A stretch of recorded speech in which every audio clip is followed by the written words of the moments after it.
Hello student, आज हम सीखने जा रहे हैं आपके एसएस का chapter number 6 Mauryan age, Chandragupta and emperor Ashoka. Okay, हम लोग उसके बारे में जानते हैं। अशोका के बारे में हम लोग अपने 5th स्टैंडर्ड में उसके बारे में काफ़ी कुछ जान चुके हैं।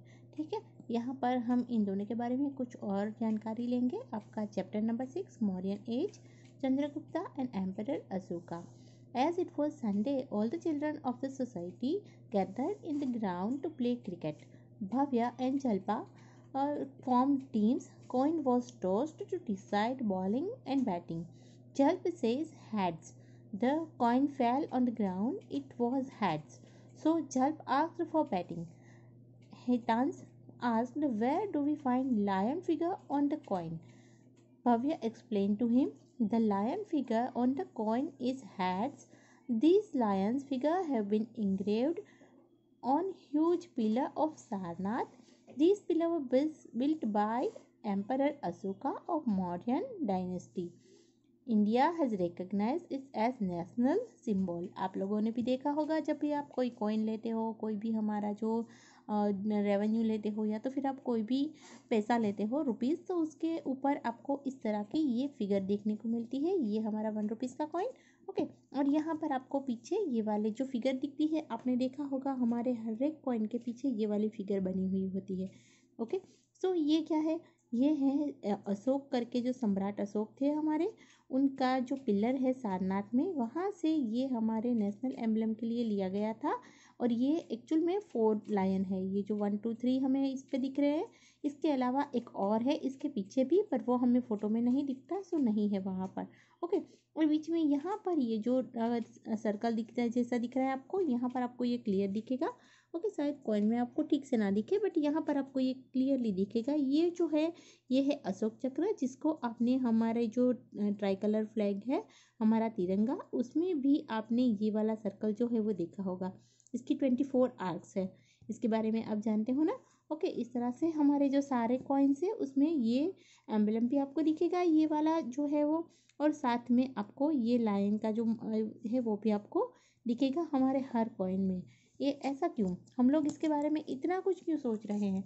चलो उसके बारे में जानते हैं। सबसे पहले हमारे मौर्यन डायनेस्टी के फाउंडर और रूलर जो थे चंद्रगुप्त मौर्य, सबसे पहले हम उनके बारे में स्टडी करेंगे। एंड देन हम अशोका के बारे में स्टडी करेंगे, जिनके बारे में हमने अभी यहाँ पर बात की थी, जो नेशनल सिंबल हमारा जिसकी वजह से है, उनके बारे में भी हम लोग पूरी डिटेल में स्टडी करेंगे। Okay, Maurya dynasty, founder and ruler. Chandragupta Maurya, founder of the Maurya dynasty, 321 BC or 297 BC. Chandragupta played the games of kings in his childhood. His skill was noticed by Acharya Vishnugupta and he was trained by him in Shastra and Shastra. क्या हुआ था, जब चंद्रगुप्त मौर्य छोटे थे तो वो बचपन में राजा का प्ले कर रहे थे। आपने शायद सीरियल में देखा होगा। ओके, सो इस तरह से वो राजा का प्ले कर रहे थे, और वहाँ से आचार्य विष्णुगुप्त करके एक जो पंडित थे वो वहाँ से निकले, और उन्होंने नोटिस किया कि ये जो बच्चा है वो बहुत ही ज़्यादा स्किलफुल है, बहुत ही ज़्यादा होशियार है, तो मैं इसको ट्रेनिंग दूंगा और इसको शस्त्र एंड शास्त्र दोनों उन्होंने सिखाए। शस्त्र माने जो ट्रेनिंग होती है, राजा लोग जो लेते हैं सारे जो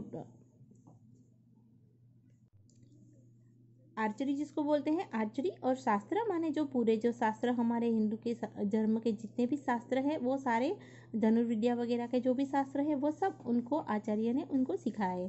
Chandragupta Maurya with the help of guidance of Chanakya defeated last emperor of Nand dynasty. आपने इसके बारे में, नंद डायनेस्टी के बारे में भी 5th स्टैंडर्ड में पढ़ा है। विष्णुगुप्त जो थे उनका नाम चाणक्य था, उनका एक नाम चाणक्य भी था। सो उनकी सलाह से, उनके गाइडेंस से उन्होंने जो एम्परर था नंद डायनेस्टी का लास्ट धनानंद, उसको हराया। Dhanananda in 321 BC and took the throne of Magadha and founded Maurya वंश। वहाँ पर उन्होंने मगध जो था उसका उन्होंने कब्जा ले लिया, और वहाँ से उन्होंने मौर्य वंश की स्थापना की थी। Chandragupta got full benefit of Chanakya skill politics and administration. Chanakya जो थे वो सारे शास्त्रों में बहुत ही ज़्यादा होशियार थे, तो उन्होंने इनका पूरा बेनिफिट लिया ताकि उनका जो पॉलिटिक्स का जो पूरा है वो ठीक से हो सके, उनके जो स्टेट था उसका एडमिनिस्ट्रेशन अच्छे से हो सके। तो उन्होंने चाणक्य को वो सारा कुछ सौंप दिया था, और उनकी सलाह से ही वो जो अपना राज्य थे उसको चलाते थे। From Arthashastra written by Chanakya we get information about political, economical and social life of people of that time. Arthashastra करके एक ग्रंथ है, पूरा एक बुक है जो चाणक्य ने लिखी हुई है, उसमें से हमें इन सब के बारे में पूरी इंफॉर्मेशन मिलती है। चाणक्य's diplomatic guidance played a very important role in Chandragupta achievement. Chandragupta ने जो भी अचीवमेंट किया था उनमें चाणक्य का बहुत ही अहम रोल है, जिनकी वजह से ही उनको ये जो पूरा वो होशियार तो थे ही चंद्रगुप्त जो थे, पर उसको जो गाइडेंस दिया था वो चाणक्य ने दिया था, और उसी की वजह से मौर्य वंश जो था वो इतना आगे बढ़ पाया था। Chandragupta conquered 4 territories, Kabul, Kandahar, Herat and Baluchistan. उन्होंने ये 4 टेरिटरीज में मगध को ज़्यादा आगे बढ़ाया, ये सारे राज्य उन्होंने जीत लिए, और यहाँ से आगे उन्होंने बलूचिस्तान तक इन सबको अपना जो राज्य था उसको आगे बढ़ाया। After defeating Greek king Seleucus Nicator being impressed by Chandragupta bravery, Chandragupta की जो बहादुरी थी उनसे सिलेसस निकेटर करके एक जो ग्रीक का राजा था वो भी बहुत ही ज़्यादा प्रभावित हुआ। Seleucus married his daughter Helena with Chandragupta and sent his ambassador Megasthenes to his court. During his stay in Patliputra, Megasthenes wrote a book, Indica, which provide important and basic information about the capital and administration of Magad Empire. Extension of state, राज्य जो उन्होंने आगे बढ़ाया उसके बारे में भी हमें यहाँ पर स्टडी करना है। Chandragupta tried to establish sovereign power over the whole India by spreading his authority with the valor and diplomacy of Chanakya in other region of India. उन्होंने अपना जो राज्य है उनको आगे बढ़ाना चाहा, और इसी तरह से उन्होंने पूरे इंडिया पर अपनी जो अथॉरिटी थी, अपनी जो राज्य करना था वो अपने पूरा इंडिया में उन्होंने चाणक्य की हेल्प से उनको पूरे इंडिया में उन्होंने फैलाया। He ruled north from Afghanistan, Peshawar, Kandahar to Bengal in the east. He extended his power even in western India also. It is stated in some of the sources that had he ruled even in Saurashtra also. He had appointed Pushpagupta, a Vaishya Amartya, as its governor. Pushyagupta constructed Sudarshan Lake by construction dams on the river of flowing from Gimar mountain to Girinagar, Junagadh जो अभी है in Saurashtra.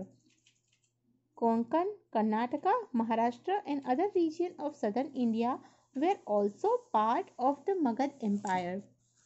ये पूरा जो है हमारा नक्शा यहाँ पर आपको मगध एम्पायर के बारे में बताता है। मौर्य डायनेस्टी जो मौर्य एम्पायर है उसके बारे में यहाँ पर बताता है। In north west the territory up to western Gandhar, Afghanistan were also under the authority of Chandragupta. Thus, sovereignty of Mauryan Empire was practiced on all over India. इसी तरह से पूरे इंडिया में, तब हमारा इंडिया ये जो अभी पाकिस्तान है वो इंडिया में था, इसी तरह से ये पूरा जो हमारा इंडिया है उसमें सब जगह पर मौर्य डायनेस्टी हुआ करती थी। ये जो उनका मेन जो यहाँ पर आप नक्शे में देखेंगे तो यहाँ पर आपको दिखाई देगा इम्पोर्टेंट टाउन जो है उनके पाटलिपुत्र है, और यहाँ पर ये तक्षशिला है। ओके, सो ये इनके मेन जो है कैपिटल बोल सकते हैं हम उसको, या तो फिर उनके जो मुख्य राज्य है वो इस तरह से थे टाउन जो उनके, और बाकी सब से जहाँ पर ये जो रेड वाले डॉट हैं वहाँ पर हमें कोई ना कोई सबूत इसके बारे में मिला है, आर्चिव्स मिला है कि यहाँ पर मौर्य डायनेस्टी हुआ करती थी। जैसे कि हम लोग जूनागढ़ की बात करें गिरनार की, तो यहाँ पर हमें अशोक का शिलालेख मिला है जो भी मौर्य डायनेस्टी का एक बहुत ही इम्पोर्टेंट राजा था। ओके, सो ये यहाँ पर हमें ये दिखाता है कि यहाँ पर से भी उनका कोई ना कोई हमें सबूत मिला है कि यहाँ तक मौर्य डायनेस्टी हुआ करती थी। ये हमारा नक्शा इंडिया का, इससे हमें पता चलता है कि मौर्य डायनेस्टी कहाँ कहाँ पर फैली हुई थी। Chandragupta spent the last time of his life with Jain Muni Bhadrabahu in Shravanbelgoda of Mysore, now in Karnataka. He died in 297 BC. Description about Chandragupta's 24 years rule over state and his adoption of Jainism in the last year of his life is found in Jain Puranas. Jain धर्म का जो लेख है उनमें ये पाया जाता है कि उन्होंने लास्ट अपनी लाइफ थी वो जैन मुनि भद्रबाहु के पास श्रवणबेलगोला में बिताई थी, अभी जो कर्नाटका में है। और 297 BC में वो डाइड हुए थे, तब वो मर गए थे, यानी कि तो उन्होंने 24 ईयर तक जो मौर्य वंश था उनका शासन चलाया और उन्होंने बहुत ही अच्छे से वो अपनी जो राज्य की सीमाएं थी उसको आगे बढ़ाई। The history before establishment of Mauryan dynasty in India is called pre history. The exit and supporting information of Mauryan dynasty is available from various sources. The Mauryan Empire, established by Chandragupta Maurya with the help of Vishnugupta Chanakya, is said to be the first historical empire of India. इस तरह से हमारा चंद्रगुप्त का जो वंश है, चंद्रगुप्त मौर्य का मौर्यन वंश है, विष्णुगुप्त की सहायता से जिन्होंने ये स्थापित किया था, तो ये हमारे इंडिया का माना जाता है कि पहला हिस्टोरिकल एम्पायर है जो बहुत ज़्यादा टाइम तक रहा था। Sources providing information about Maurya dynasty, कहाँ से हमें ये सारी जानकारी मिलती है? अर्थशास्त्र जो आचार्य विष्णुगुप्त यानी कि चाणक्य ने लिखा था, इंडिका जो मैगस्थन्स ने लिखा था, दीपवंश एंड महावंश जो बुद्धिस्ट टेक्स्ट है वहाँ पर भी हमें ये जानकारी मिलती है। और मुद्रा राक्षस एक ड्रामा है जो विशाखा दत्त ने लिखा था, उसमें भी हमें ये सारी जानकारी मिलती है। ये सोर्सेज रिटन सोर्सेज है जहाँ से हमें ये इन्फॉर्मेशन मिलती है कि मौर्य डायनेस्टी कैसी हुआ करती थी। In addition to this historical information is also obtain from the inscription, pillar inscription, cave inscription, stupas and vihar etcetera. ये सारी जानकारी हमें अलग अलग जगहों से भी मिलती है। आप जानते हो स्टोन इंस्क्रिप्शन क्या होती है? स्टोन पे लिखी हुई जो लिखावट होती है उसको स्टोन इंस्क्रिप्शन बोलते हैं। पिलर इंस्क्रिप्शन जो सांची का जो स्तूप है वहाँ पर भी बहुत सारी लिखावट है जिनमें भी हमें जानकारी मिलती है मौर्य वंश के बारे में। ये सारी जो है केव इंस्क्रिप्शन, ये सारी चीज़ें जो है हमारी हिस्ट्री के बारे में हमें बताती है। सो इनका हिस्टोरिकल वैल्यू भी बहुत ज़्यादा है। इनकी वजह से हमें मौर्य डायनेस्टी के बारे में बहुत ज़्यादा जानकारी मिलती है। In the current time if you want to find information about a person, thing और place, how would you get it? Simple, Google से। कहाँ से मिलती है हमें सारी जानकारी? गूगल से। ग्रैंड ट्रंक रोड, यहाँ पर हमें एक रोड के बारे में जानकारी लेनी है। ग्रैंड ट्रंक रोड ये क्या है? It is oldest and longest road in Asian continent. हमारे पूरे एशिया खंड में ये सबसे लंबा और सबसे पुराना रोड है। The road was the first constructed at the time of Chandragupta Maurya. It is used to connect Timrapati and Takshashila with capital Central Asia. At the time of this road extended from the Ganges plain to Gandhar, the road was rebuilt during the region of Sirsa Suri. During British rule, Dalhousie rebuilt the road from Kolkata to Peshawar. At present, this road is known as National Highway from Delhi to Kolkata. Delhi से कोलकाता जाने वाला national highway जो है grand trunk road उसे बोलते हैं। ये हमारे एशिया का सबसे पुराना रोड है और जिसको किसने बनवाया था? चंद्रगुप्त मौर्य ने।